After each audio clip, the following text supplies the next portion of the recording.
es el Magnificat de María, y eso se encuentra en Lucas, en el de hoy, en el capítulo 1 del versículo 46 al 55. Vamos a ver la segunda canción, que es el Benedictus de Zacarías, que está en los versículos 67 al 79 en Lucas 1. Está la tercera canción, que es el Gloria de los Ángeles, en Lucas 2:14, un solo versículo. Y la última canción es el Nunc Dimittis de Simeón, que está en el capítulo 2 de Lucas, versículos del 29 al 32. ¿Amén? Entonces, obviamente, esta alabanza está relacionada con el nacimiento de Jesús. ¿Ok? Y hoy vamos a hablar de la Navidad de acuerdo a María. Y les aseguro que de pronto nunca habían escuchado una cosa así, pero hay una Navidad que es de acuerdo a María, porque tiene que ver con el Magnificat. El Magnificat o la alabanza de María es un ejemplo clásico de adoración pura que a menudo se le llama el himno de la encarnación, porque tiene que ver con la venida de Cristo a este mundo. ¿Ok? Esta canción o alabanza revela que María, una joven adolescente, tenía su corazón y su mente literalmente saturados con la palabra del Dios del Antiguo Testamento. Imagínense que cada versículo, estos 11 versículos, cada uno prácticamente o alude o escribe exactamente versículos del Antiguo Testamento. María conocía el Antiguo Testamento como de arriba abajo. Esta alabanza tiene similitud con las oraciones de Ana, que se encuentran en el capítulo 1 de Samuel. ¿Se acuerdan de Ana, la mujer que le oró al Señor cuando no podía tener hijos y el Señor le dio un hijo? Amén. Ella oró tan fervientemente que el Señor se lo dio. Y adivinen quién es ese hijo. Nada más y nada menos que el profeta Samuel. Y Dios le contestó esa oración. Y esto es una cosa que me gustaría preguntar a usted, o sea, aunque no tiene mucho que ver con María, pero sí con Ana. ¿Es tu oración ferviente y atrevida? ¿O es aburrida y carente de confianza en aquel que puede contestar tu oración? Si usted lee esos 10 versículos o 11 versículos del capítulo 1 de Samuel, se va a dar cuenta que María contiene diferentes elementos que debe tener nuestra oración. Por eso que yo le pregunto, ¿es su oración atrevida o aburrida? Yo le aseguro que una oración aburrida, el Señor no lo va a mover en absolutamente nada. En cambio, una atrevida como la de Ana, de pronto y sí. De pronto y sí. Es increíble cómo una mujer sufriente nos puede enseñar tanto de la oración, y esa era Ana. Entonces, la alabanza de María contiene numerosas referencias a la ley, a los salmos, a los escritos de los profetas, lo cual nos indica que esta joven adolescente conocía el Antiguo Testamento muy bien. Muy bien. Esto es un gran testimonio de su propia vida, y no solo de ella, de su devoción y de sus padres, que le enseñaron la palabra desde pequeña. Y esto es otra reflexión que yo doy aquí. ¿Cuántos de nosotros nos hemos preocupado por enseñarles la palabra de Dios a nuestros hijos? Usted va a decir, bueno, ese es el trabajo de la iglesia. Parte. El principal trabajo es de usted. Usted es el que tiene que empezar a enseñar la palabra a sus hijos. Y la iglesia pues lo va a complementar. Muchos padres, y yo me incluyo ahí, o sea, queremos que la iglesia haga todo, pero la iglesia es el núcleo de la sociedad, ¿sí o no? Ellos ahí tienen que comenzar a aprender de la palabra de Dios. Yo me acuerdo chiquito, y no porque me esté yo alabando, sino que yo chiquito trataba de enseñarle a mi hijo cosas pequeñitas, pero yo le decía, Isaac, ¿cuántos capítulos tiene el libro de los Salmos? Yo, papi, 150. Y pregunta sencilla, pero, o sea, no importa cómo usted se lo enseñe, o sea, no tenía que enseñárselo como los israelitas le enseñaban a sus hijos, que le enseñaban la ley y se la memorizaban. No, yo le enseñaba cositas pequeñitas y él se las aprendía. Yo creo que ya se les olvidó, porque eso pasó hace tanto tiempo. Pero bueno, la idea es que nosotros debemos ser los principales en enseñarle la palabra de Dios a nuestros hijos. Amén. Entonces, a medida que estudiamos este pasaje, vamos a ir resaltando esas diferentes partes del Antiguo Testamento que María va a nombrar aquí en su Magnificat. Ahora, habiendo visto la confirmación del nacimiento milagroso en Elizabeth, y ahorita vamos a leer sobre ella, y llena de fe en que su nacimiento milagroso pronto sucedería, María explota en alabanza hacia el Señor y empieza aquí en el capítulo 1 de Lucas, en el versículo 46 a 47. Mi alma se engrandece al Señor y mi espíritu se regocija en Dios mi Salvador. Ahora, yo les hablé de Elizabeth, que ella también tuvo un nacimiento milagroso. Si vamos al versículo 7 del capítulo 1, dice la palabra: no tenían hijos porque Elizabeth era estéril y ambos eran de edad avanzada. ¿Qué les recuerda eso? Les puede recordar a Ana, les puede recordar a Abraham y a Sara. Amén.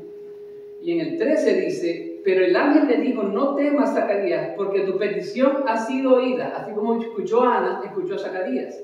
Y tu mujer Elizabeth te dará a luz un hijo y lo llamarás Juan. Amén. Juan como yo. ¿Sabes lo que significa la palabra Juan? El Señor da gracia. Hermano, a mí me daba un montón de gracia en mi vida. De pronto mi papá ni sabía que lo que me estaban poniendo como nombre, pero... Entonces aquí es donde María empieza a hablar del Antiguo Testamento. Este primer versículo, el 47, dice: mi espíritu se regocija en Dios mi Salvador. Hace un eco al Salmo 34:2, que dice: en el Señor se gloriará mi alma, los oirán los humildes y se regocijará. Acuérdense, María conocía al Antiguo Testamento de arriba abajo. Ahora, observe dónde se origina su oración. Leamos otra vez. 46 dice: mi alma se engrandece. Y el 46 dice: y mi espíritu se regocija. Mi alma se engrandece y mi espíritu se regocija. Entonces viene desde su alma. La adoración real, la adoración del corazón que agrada a Dios, viene desde adentro, desde el alma, a diferencia de la adoración externa que describe Isaías en el capítulo 29, versículo 13. ¿Qué dice Isaías? Él dice: por cuanto este pueblo se acerca a mí con sus palabras y me honra con sus labios, pero aleja de mí su corazón, y su veneración hacia mí es solo una tradición aprendida de memoria. Y una pregunta que le quiero hacer: ¿es tu alabanza sincera del corazón o es hipócrita y mecánica? ¿Cómo es tu alabanza? ¿Sincera o hipócrita y mecánica? Mire, el Señor se merece toda nuestra oración. Cada día de nuestra vida, Él se merece nuestra oración. De hecho, cuando usted escucha las diferentes partes de la Biblia, cuando habla de la oración, ¿con qué nos dice la Biblia que debemos empezar la oración? La oración. Con adoración. Adorándolo es. Padre nuestro que estás en el cielo, santificado sea tu nombre. Está adorando al Señor. Eso es lo primero que debemos hacer en la mañana. Mire, y yo no lo hacía así todo el tiempo. Desde hace unos meses para acá he empezado a hacerlo así. Porque esa es la manera correcta de cómo orar. ¿Amén? Ahora, ¿cómo está tu adoración hacia el Señor? Si tuvieras que evaluar tu adoración, dirías al Señor, ¿qué calificación te pondrías? ¿Deficiente, promedio, alta o muy alta? ¿Cómo se calificaría usted la adoración al Señor? Interesante, ¿no? Importante.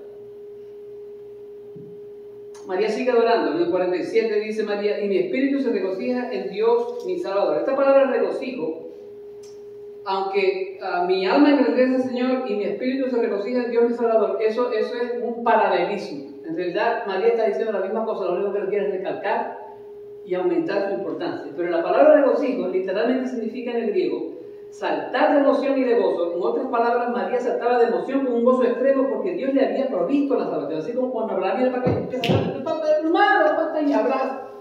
Así estaba María, del gran gozo que tenía porque Dios le había dado la salvación. Por eso es que la teología de que María no tenía pecado y de que María era corredentora con Cristo, eso es errado, hermano. Porque aquí María está diciendo, en el 47, en Dios que mi Salvador. María estaba reconociendo que necesitaba un Salvador, y ese Salvador era su propio Hijo. Amén. Que Dios lo iba a poner en su vientre por el poder del Espíritu Santo. Amén. Amén. El único ser perfecto es nuestro Señor Jesucristo. María era parte de la raza pecadora. ¿Qué dice Pablo? Por tanto, todos pecaron, estamos destituidos de la gloria de Dios. Entonces, la Navidad, de acuerdo a María, es gozarse en Dios nuestro Salvador por dos razones. La Navidad, de acuerdo a María, es gozarse en Dios nuestro Salvador por dos razones. Y la primera razón es porque Él nos usa a pesar de quienes somos. Él nos usa a pesar de quienes somos. En el 48 dice la palabra, porque ha mirado la humilde condición de esta su sierva, pues he aquí, desde ahora en adelante, todas las generaciones me tendrán por bienaventurada. Ahora, aquí vamos a ver otra vez más que María conocía en el Antiguo Testamento desde aquí, desde el fondo de su corazón.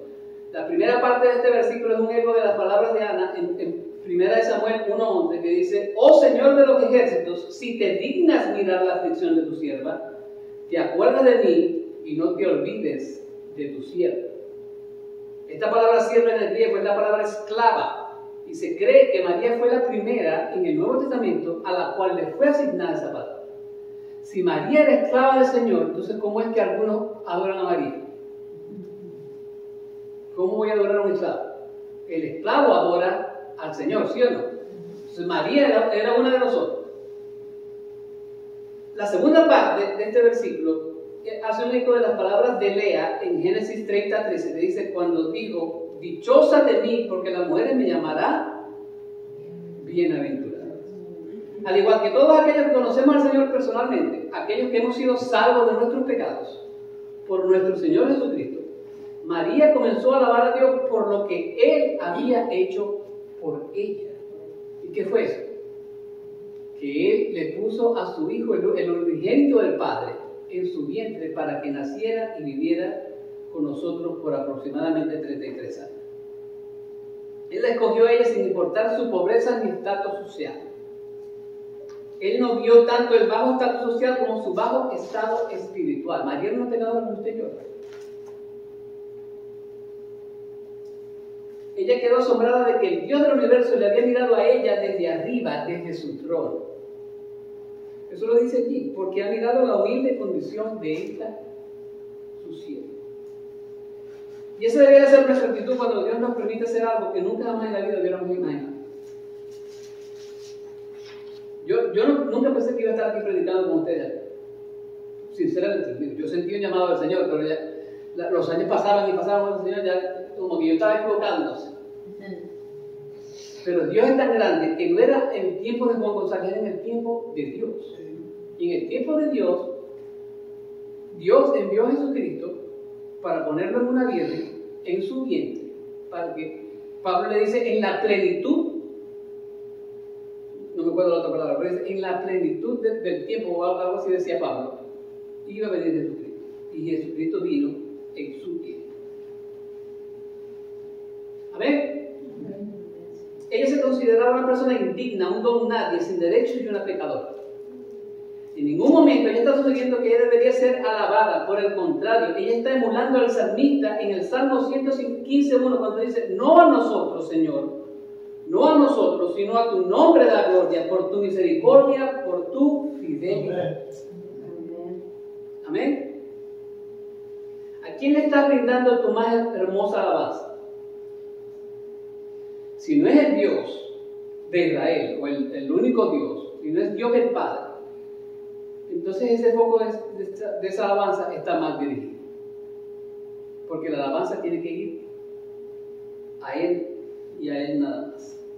Amén. El Dios del universo le había seleccionado a ella nada más y nada menos para llevar en su vientre a quién, a su Hijo unigénito, ya lo hemos dicho varias veces. Y esto era una situación bien abrumadora para ella. No era algo fácil.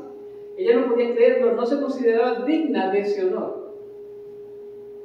Amén. Debemos desechar la actitud que dice, me lo merezco. ¿Cuándo hemos tenido ese error? Me lo merezco. Y tenemos que cambiar una actitud que diga, Señor, yo no soy nadie, pero en honor a ti, haz lo que tengas que hacer en mí para que yo pueda realizar ese plan que tú tienes conmigo. Y ese era el corazón de María. Ese era el corazón.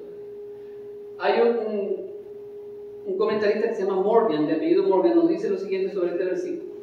María era miembro de la raza pecadora, pero el honor conferido a ella era el más alto, y nuestros pensamientos sobre ella, nuestro lenguaje acerca de ella, al menos no debería carecer de la dignidad y el respeto manifestados en las palabras de Gabriel.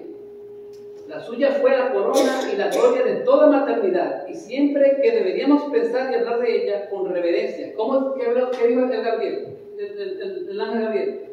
Váyanse al versículo 26 al 28, dice del capítulo 1. Y al sexto mes, el ángel Gabriel fue enviado por Dios a una ciudad de Galilea llamada Nazaret, a una virgen desposada con un hombre que se llamaba José, de los descendientes de David, y el nombre de la virgen era María. Y entrando el ángel le dijo: salve, muy favorecida.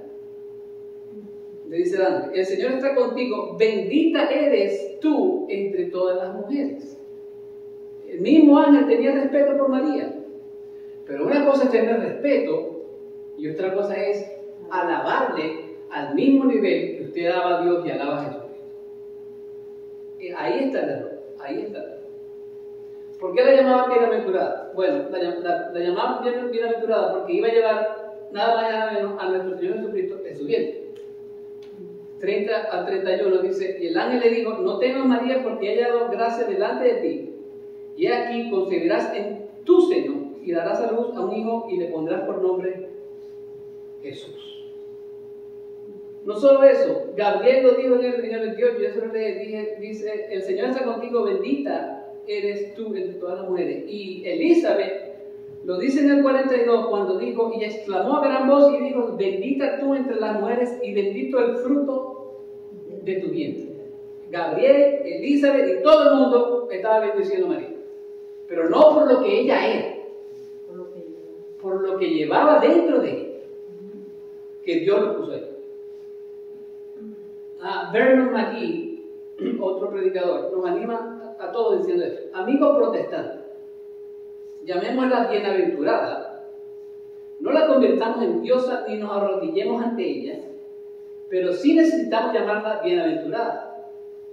Fue su glorioso privilegio ser la madre del Hijo de Dios y traerlo al mundo. No debemos restarle importancia, pero tampoco debemos exagerar. Ella era una persona maravillosa y no fue casualidad que fuera elegida por Dios, pues la decisión de Dios es definitiva y Dios nunca comete error. Esa es la manera como nosotros debemos ver a María. No como una corredentora de la salvación, no. Como una pecadora, pero que era bendecida. ¿Por qué? Porque Dios decidió escogerla a ella para poner a su Hijo en su vida. Amén. Entonces la Navidad de acuerdo a María es gozarnos en Dios nuestro Salvador. ¿Por qué? Porque Él nos usa a pesar de lo que nosotros somos. Lo otro es que la Navidad de acuerdo a María es gozarnos en la salvación del Señor, en nuestro Dios, por lo que Él realmente es. Y eso lo vamos a ver en los versículos del 49 al 55. Y aquí vamos a ver 5 atributos de Dios, bien rapidito. 5 atributos de Dios. Y yo quiero que entienda que ese es el foco de la salvación. No solamente que Dios nos gozamos en Él porque Él nos usa a pesar de nosotros, sino que nosotros nos gozamos en Él por lo que Él es. ¿Y cuál es ese primer atributo? Bueno, Él es poderoso, el poder de Dios. En el versículo 49 dice la palabra: porque grandes cosas me ha hecho el poderoso y santo es su nombre. Otra vez María aquí recordando el Antiguo Testamento, en la primera parte de este versículo hace eco del Salmo 126:3. Dice: grandes cosas ha hecho el Señor con nosotros, estamos alegres. Y en la segunda parte hace eco del Salmo 111:9, cuando dice: santo y temible es su nombre. María es bendecida por Dios porque iba a llevar a su hijo unigénito en su vientre por 9 meses. Y eso es lo más grandioso que Dios ha hecho con ella. Cuando ella dice allí: porque grandes cosas me ha hecho el Señor, primero se estaba recordando de eso. También es una referencia del poder de Dios cuando el ángel le dice a ella en el 35, en el versículo 35, respondiendo el ángel le dijo: el Espíritu Santo vendrá sobre ti y el poder del Altísimo te cubrirá con su sombra. Sigue, por eso el santo niño que nacerá se llamará Hijo de Dios. Hijo de Dios. El milagro de la encarnación de Cristo era una cosa tan maravillosa, una cosa que nunca más había pasado, que María no tuvo más remedio que asignarle el poder, este milagro, al poder de Dios. No tenía más remedio. ¿Y quién es este Dios? En los Salmos, en el capítulo 77, versículo 14, dice que Él es el Dios que hace milagros. Y Él es el Dios que hace conocer su poder entre los pueblos. Amén. Amén. Entonces, Él es poderoso. Ahora, no solo podemos ver el poder ilimitado de Dios en el milagro de la encarnación, sino también en otras cosas. Por ejemplo, el versículo nos dice grandes cosas, está en plural, ¿verdad? O sea, no era solo que Dios, que eso ya es suficiente para observar el poder de Dios. No solo Dios había puesto a Jesús en el vientre de María. Yo estoy seguro que María recordaba el poder de Dios de su salvación personal. Ahí en el 47, si nos regresamos, dice María, y mi espíritu se regocija en Dios, mi Salvador. Era su Dios personal. Entonces, si Dios era el Dios personal de María, ¿cómo es que nosotros la alabamos a ella a veces? Bueno, no nosotros. ¿Amén? Puede ser que ella recordaba también que había sido regenerada y eso la llenaba de un gozo increíble. Ahora, déjenme hacer una pregunta a usted. ¿Qué tan frecuentemente usted se goza de su salvación? En el capítulo 51, cuando David pecó con Betsabé, él le dice al Señor, regrésame el gozo de tu salvación y dame un espíritu que pueda. Estoy aquí, lo estoy macheteando el versículo, pero esa es la idea. Recuérdame el gozo de tu salvación, porque había pecado. Cuando usted peca, ese gozo de la salvación no existe. O no es que no existe, no está allí, porque Dios es un Dios santo, ¿verdad? A Dios no le gusta el pecado. Y David le imploraba al Señor que le recordara el gozo de esa salvación. Y María se gozaba de esa salvación. ¿Amén? Entonces María no solo cree que Dios tiene un plan maravilloso para ella, sino que Dios tiene el poder para llevarlo a cabo. El otro atributo de Dios es que Él era santo. Y dice ella, y santo es su nombre. La palabra santo tiene varios significados aquí. Primero, es que significa que Dios es majestuoso, es trascendental y que está por encima de todos nosotros. En otras palabras, Él está en otro nivel. Por eso cuando nosotros nos queremos poner en el nivel de Dios, ¿qué es lo que pasa? El Señor nos baja de esa nube bien rapidito. Bien rapidito. El otro significado es que Dios es sin mancha, no tiene pecado, es perfecto en su carácter, en sus planes, en sus juicios, en todo. Entonces María está reconociendo que si esta es la perfecta voluntad de Dios, entonces lo que Él ha hecho es perfecto. ¿Y qué era lo perfecto que había hecho? Bueno, que había puesto al Salvador en el vientre de María para que pudiera vivir entre nosotros. Amén. Esta es una expresión de los sentimientos de María que desea otorgar a Dios todo honor y toda alabanza. El más alto honor para ella era declarar que Dios era santo. Y es por eso que estaba solemnemente prohibido en Israel hacer un uso común o profano de ese gran nombre. ¿Qué nos dice Éxodo 27? En los 10 mandamientos. Dice, no tomarás el nombre del Señor tu Dios en vano, porque el Señor no tendrá por inocente al que tome su nombre en vano. El comentarista Clark nos dice, mientras Dios la llena de su bondad, ella se vacía ante Él en alabanzas y hundiéndose en su propia nada, confiesa siempre que solo Dios es todo en todos. Escuchen otra vez, mientras Dios la llena de su bondad, ella se vacía ante Él en alabanzas y hundiéndose en su propia nada, confiesa siempre que solo Dios es todo en todos. Lo otro es que Él es misericordioso. En el 50 dice, y de generación en generación es su misericordia para los que le temen.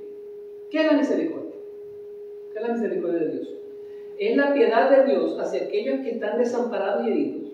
Habla de la compasión de Dios. Esta es una referencia a Salmo 103, 17. ¿Qué dice ese salmo? Dice, Pero la misericordia del Señor es desde la eternidad hasta la eternidad para los que le temen, y su justicia para los hijos de los hijos. En otras palabras, la misericordia de Dios es una fuente inagotable, nunca se acaba. Nunca se acaba. Dice de generación en generación. ¿Qué significa eso? Esto no es algo nuevo, esto no es algo único en la vida de María, esto es algo que sigue y sigue. Desde Adán a Noé, a Abraham, a Jacob, a Isaac, a David, a Jeremías, a Pedro, a Pablo, a Agustín, a Lutero, a Calvino, a usted y a mí, a todo el mundo. Pero, perdón, ¿no? Todavía no. Las generaciones van y vienen, pero a través de la historia podemos ver que hay algo constante, y ese es el hecho de que Dios es misericordioso. Es misericordioso. Ahora, aquí hay lo que llaman una condición. ¿Misericordioso con quién? Con los que le temen. En otras palabras, si no le temes a Dios, si no tienes un temor reverente hacia Él, Él no te puede mostrar misericordia.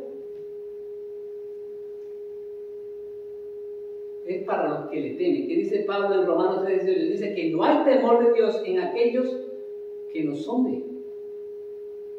El profeta Isaías en el capítulo 66, versículo 2 dice: pero a este miraré, al que es humilde y contrito de espíritu y que tiembla ante mi palabra. Esa palabra temblar, ¿qué significa? Temerle a Dios.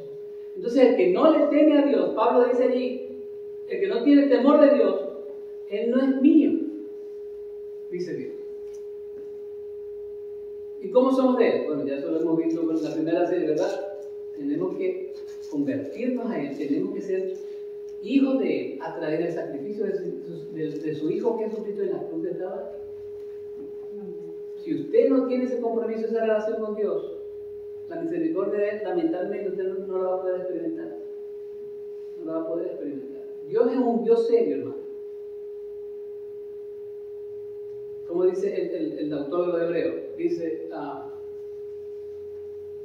gran cosa es caer en manos del Dios vivo. Él es un Dios serio, un Dios serio.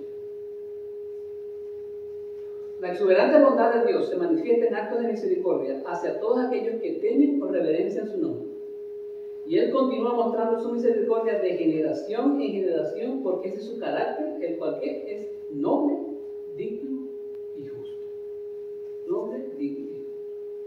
Dios es un Dios extremadamente bueno. En el Salmo 73:1 dice: Dios es bueno con Israel. Y yo le mandé un texto hace mucho. Y a mí me gusta agregar: Dios es bueno con Israel, pero también es bueno con nosotros. Amén. Amén.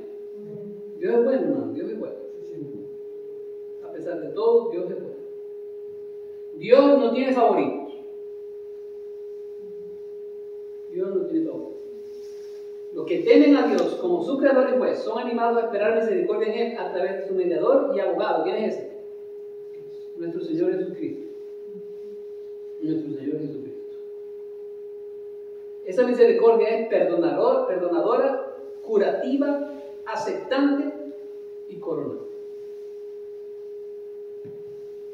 Lo otro que Dios es que Él es soberano. 51 al 53 dice: ha hecho proezas con su brazo, ha esparcido los soberbios en el pensamiento de sus corazones, ha quitado a los poderosos de sus tronos y exaltado a los humildes. Dios es soberano, hermano. De manera natural, María empieza a describir la historia de Israel y cómo Dios los ha sostenido. Fíjense los versículos, los verbos.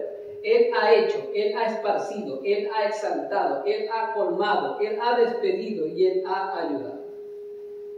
Dios hace que sucedan todas esas cosas. Él no es un simple espectador que se va a parar allí a ver que todo pase. No, todo pasa porque Él permite que pase.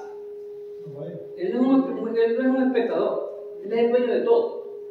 Él es el dueño de todo. Él es soberano. Eso es lo que significa soberanía. Que Él lo controla todo. Se nos dice uno de los evangelios que una hojita no se cae al piso si no es por su voluntad. Si no es por su voluntad.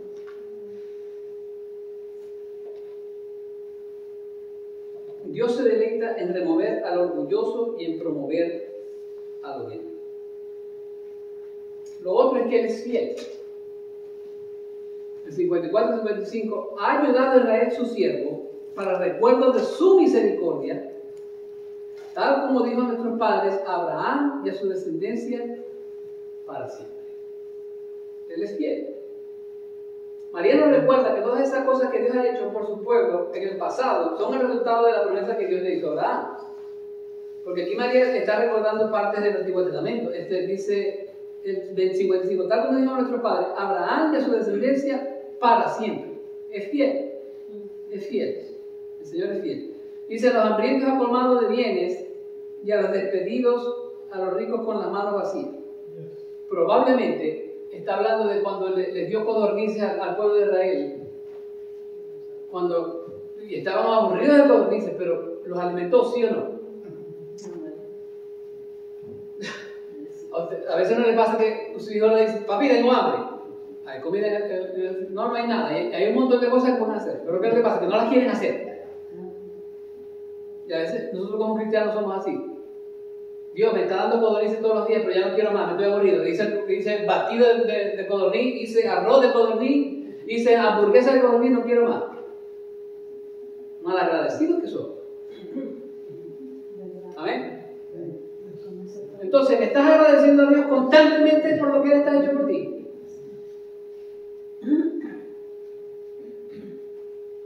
Nosotros no debemos solo agradecerle a Dios por lo que está haciendo ahora. Debemos ser agradecidos por lo que hizo en el pasado. Y eso es lo que está haciendo María. Y en cierta forma María también está como profetizando, porque cuando dice en el 54, ha ayudado a Israel, Dios continúa ayudando a Israel.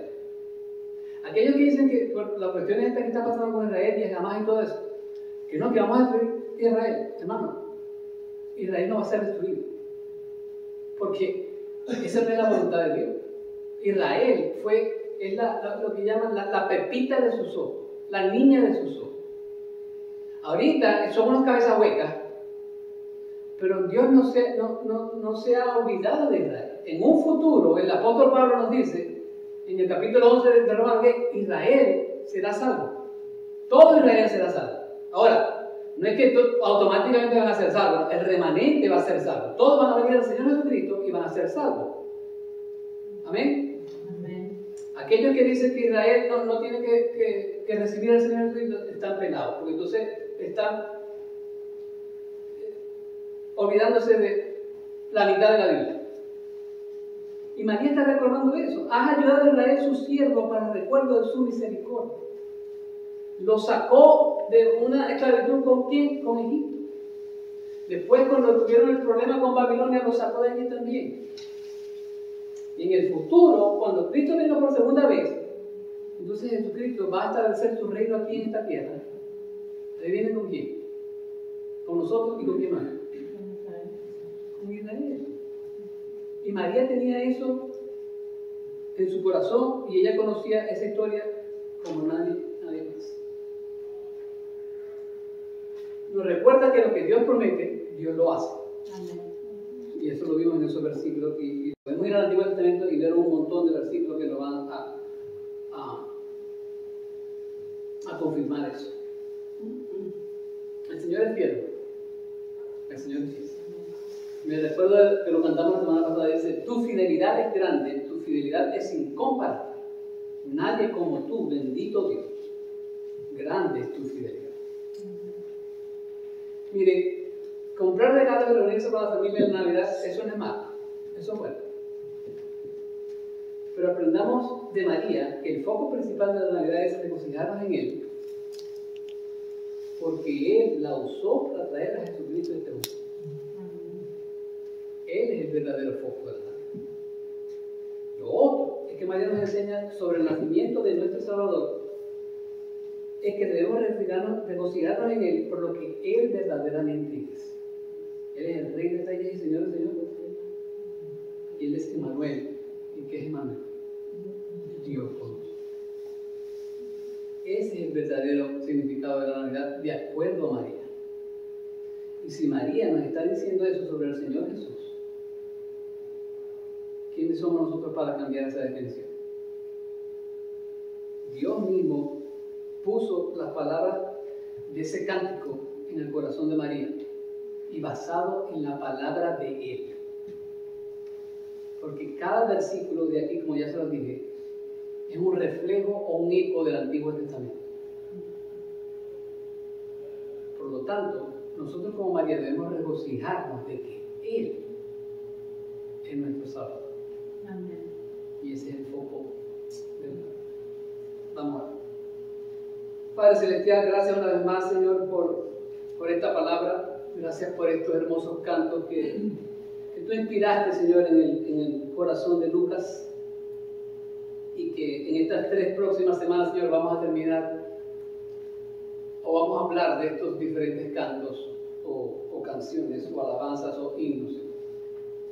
Padre, te pedimos que en este tiempo de Navidad, en este tiempo de regocijarnos en el nacimiento del Señor Jesucristo, que tú llenes nuestros corazones, Señor, para seguir predicando tu palabra, para seguir compartiéndola, Señor, con nuestros amigos, con nuestros familiares, y que nunca jamás se nos olvide que tú eres el foco, que tú eres la razón de esta época.